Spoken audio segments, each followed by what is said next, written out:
Hello, good morning, नमस्कार। आज हम चर्चा करेंगे GSAT-N2 सैटेलाइट को, जिसे GSAT-20 भी बोलते हैं। GSAT-20 GSAT सीरीज का सैटेलाइट है। GSAT means geosynchronous, sat means satellite. Corona के बाद GSAT सीरीज सैटेलाइट का नाम बदला गया था, CMS बोला गया था, यानी CM for communication, S for satellite. अगर उससे देखें तो यह तीसरा सैटेलाइट है ना। तो तीन नाम हो गया, लेकिन GSAT-20 और GSAT-N2 ज़्यादा प्रचलित है। N2 मीन्स न्यू जनरेशन का, नया टेक्नोलॉजी इसमें डाला गया है, तो इसलिए GSAT-N2 इसको। यह कम्युनिकेशन सैटेलाइट है, संचार उपग्रह है। संचार उपग्रह जो है हाई अर्थ ऑर्बिट में डाले जाते हैं, यानी अर्थ सरफेस से 36,000 किलोमीटर डाले जाते हैं। यहाँ पे क्या होता है, अर्थ का जो परिक्रमण काल है और उनके अपने एक्सिस पे घूमना जो लगभग 24 आवर के बराबर होता है, इसलिए हमेशा 24/7 काम करते रहता है। तो यह GSAT-N2 सैटेलाइट जो है स्पेसएक्स का, यानी जिसके मालिक एलन मस्क है, के फाल्कन 9 रॉकेट से लॉन्च किया गया है।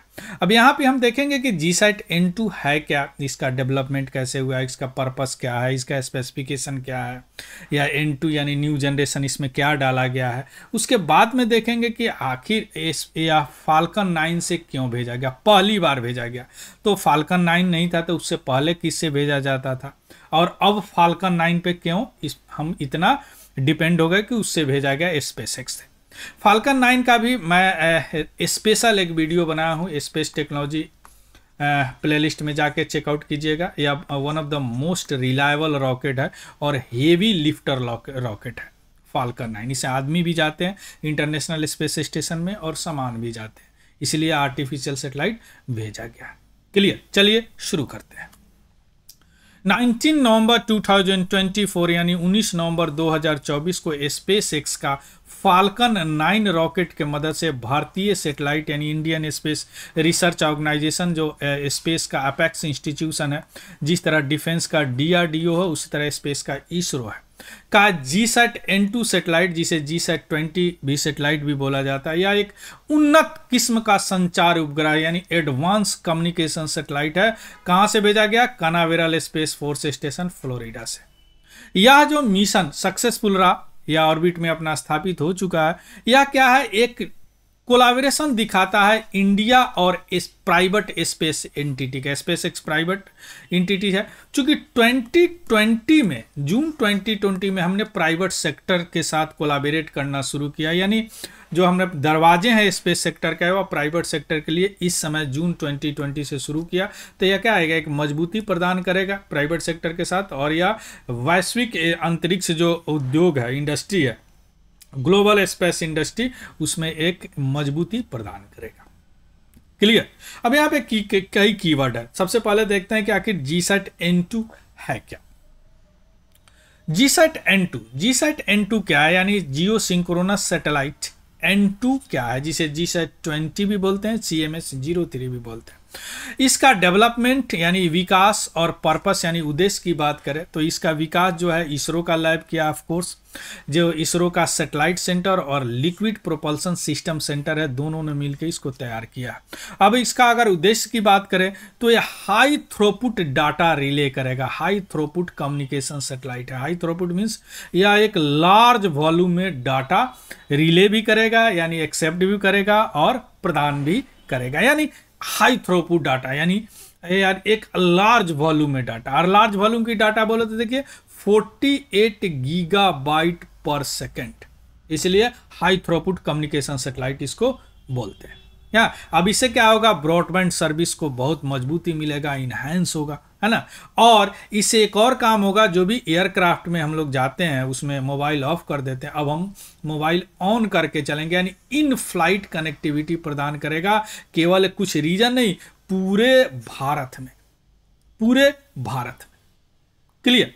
अब यह जो इतना वॉल्यूम में डाटा, इतना थ्रोपुट डाटा कैपेसिटी है इसका, यह तभी पॉसिबल है जब कम्युनिकेशन पेलोड का बैंड का हो। अब ये का बैंड क्या है, थ्रोपुट, हाई थ्रोपुट तो समझ गए। अब का बैंड क्या है, का बैंड जो है हाई फ्रीक्वेंसी रेडियो वेव है। रेडियो वेव हम वायरलेस कम्युनिकेशन में इस्तेमाल करते हैं। सेटेलाइट स्पेक्ट्रम नाम का एक मैं वीडियो बनाया हूं जो स्पेस प्लेलिस्ट में मिल जाएगा, उसमें मैं डिटेल्स बताया हूं wire communication and wireless communication. यहाँ समझने के लिए थोड़ा सा मैं बताता हूं आपको। देखें, कम्युनिकेशन दो तरह के होते हैं संचार। एक तो होता है वायर के माध्यम से, यानी तार के माध्यम से, जैसे twisted cable, coaxial cable, optical fibre यानी फाइबर ऑप्टिक्स। वायरलेस यानी बिना तार का जो कम्युनिकेशन होता है वह इलेक्ट्रोमैग्नेटिक वेव के मदद से होता है। इसमें कई वेव होते हैं, जिसमें से 3 वेव का तरंग का इस्तेमाल करते हैं, radio wave, microwave, infrared wave. इस 2 वेव का अपनी लिमिटेशन है, यानी ओमनी डायरेक्शनल नहीं होते हैं, इसको कोई दीवार रोक सकता है, इसलिए यह रेडियो वेव का इस्तेमाल करते हैं। रेडियो वेव इलेक्ट्रोमैग्नेटिक वेव ऐसे चलता है। अब यह जो रेडियो वेव होता है ना, हाई वेवलेंथ होता है ना, तो क्या होता है, इसका फ्रीक्वेंसी जो होता है बहुत कम होता है। इसीलिए जो कई बार आप देखे होंगे कि मोबाइल फ़ोन यूज करने से कैंसर हो जाता है, पॉकेट में रखने से कैंसर हो जाता है, ऐसा कुछ नहीं है, यह सारा बकवास है। चूँकि ऐसा एविडेंस आया है, पीयर रिव्यूड रिसर्च किया गया कि रेडियो वेव चूँकि फ्रीक्वेंसी मीन्स यहाँ पे एनर्जी समझिए, एनर्जी बहुत कम होता जो हमारे सेल को नुकसान नहीं पहुंचा सकता। और दूसरी बात कि यह एक ओमनी डायरेक्शनल होता है, यानी किसी भी डायरेक्शन में जा सकता है, इसको कोई दीवार नहीं रोक सकता, किसी तरह का कुछ नहीं रोक सकता। इसीलिए मोस्ट रिलायबल जो वेव है जिसे हम कम्युनिकेट करते हैं, हम मोबाइल भी इसी वेव का इस्तेमाल करता है, वह रेडियो वेव। अब रेडियो वेव कई फ्रीक्वेंसी में बटे हुए हैं वेवलेंथ के हिसाब से, तो सबसे हैवीएस्ट फ्रीक्वेंसी है उसी को का फ्रीक्वेंसी बोलते हैं, का बैंड बोलते हैं, है ना। अब फ्रीक्वेंसी ज्यादा है तो क्या होगा, वेवलेंथ बड़ा कम होगा, उसका वेवलेंथ क्या होगा, कम होगा, यानी एक वेव का यहां से चल के यहाँ के एक लेंथ बोलते हैं, वह बड़ा कम होगा। यानी वेवलेंथ के हिसाब से देखिए, सबसे बड़ा, छोटा, छोटा, फ्रीक्वेंसी क्या हो रहा, कम हो रहा। वेवलेंथ बढ़ेगा तो फ्रीक्वेंसी कम होगा, फ्रीक्वेंसी बढ़ेगा तो वेवलेंथ ज्यादा होगा। क्लियर। तो इस तरह वेवलेंथ और फ्रीक्वेंसी के आधार पर हम डिफरेंट पर्पस के लिए यूज करते हैं। यहां पे फ्रीक्वेंसी अगर देखिए 30 गीगा हर्ट्ज फ्रीक्वेंसी है। अब इसके बाद जो है हाई फ्रीक्वेंसी वाला जो हम नॉर्मली सैटेलाइट में यूज करते हैं, अब इसका अलग अलग नाम है, जैसे 1 gigawatt L, 2S, 4C, 8X, 12Q और 18 का इस्तेमाल करते हैं। क्लियर। अब जो का बैंड है यह हाई फ्रीक्वेंसी का बैंड है। क्या है, यह हाई फ्रीक्वेंसी का बैंड है, इसी का इस्तेमाल हम लोग यहां पे करेंगे। समझ गए, का कू, का के कू एक्स CLS या फ्रीक्वेंसी पे बैंड। अब हम आते हैं इसका लाइफ स्पैन की बात करते हैं, यानी कितना दिन यह काम करेगा, तो यह 14 साल काम करेगा। नॉर्मली जो भी जियो सिंक्रोनस और जियो स्टेशनरी ऑर्बिट में सैटेलाइट होते हैं वह 10 से 15 साल काम करते हैं। जो भी लो अर्थ ऑर्बिट में पोलर या पोलर सन सिंक्रोनस ऑर्बिट में होते हैं वह 5 से 7 साल काम करते हैं, क्योंकि यहाँ पे भीड़ ज़्यादा है। दूसरी बात की अर्थ का पुल ऑफ ग्रेविटी, अर्थ का जो गुरुत्वाकर्षण बल को बैलेंस करने के लिए नज़दीक होता है, या बड़ा फ्यूल यूज करते हैं, बड़ा हाई स्पीड से चलने होते हैं, इसलिए जल्दी खराब हो जाते हैं। अब इसका रोल क्या होगा इंडिया डेवलपमेंट में? हम स्मार्ट सिटी मिशन का नाम सुने हैं, जो सारा जो है कम्युनिकेशन पे ही डिपेंड है ना, इंटरनेट ऑफ थिंग, हर चीज कम्युनिकेशन पे। तो उसके इंफ्रास्ट्रक्चर को यह डेवलप करेगा, कम्युनिकेशन बढ़ाएगा, तो है ना। और इससे क्या होगा, इंडिया का कम्युनिकेशन नेटवर्क जो है कैपेसिटी, इसकी क्षमता, वह बड़ा अच्छा होगा। क्यों? चूंकि यह सिग्निफिकेंट एक लार्ज थ्रोपुट डाटा, यानी थ्रोपुट डाटा यानी बड़ा 48 गीगाबाइट पर सेकेंड डेटा इसका कैपेसिटी है। तो क्या होगा, इंडिया कम्युनिकेशन नेटवर्क को बढ़ाएगा कि नहीं बढ़ाएगा? क्लियर। चलिए अब हम आते हैं कि क्यों SpaceX को चुना गया GSAT-9 लॉन्च करने के लिए। इससे पहले हमारे पास लॉन्च व्हीकल की थोड़ा सा विचार करें तो हमारे पास सबसे पहले 1980 में हमने SLV-3 से शुरू किया सेटेलाइट्स लॉन्च व्हीकल, जिसकी जो क्षमता थी 40 kg का सेटेलाइट ही ले जाने क्षमता थी। उसके बाद में ASLV को हमने लॉन्च किया जो 87 में, जिसकी क्षमता 150 kg। हालांकि ये दोनों अब रिटायर हो चुके हैं, है ना। अब हमारे पास क्या है, PSLV का सबसे हेवीएस्ट वर्जन एक्सेल वर्जन है, है ना, जिसकी जो क्षमता है 1860 केजी सेटेलाइट ले जाना है। इसमें कई वर्जन है, जैसे कोर एलॉन हो गया, आपको QDL हो गया 2 step on motor, QL 4 step on metre और XL 4 हेवीएस्ट होते हैं। क्लियर।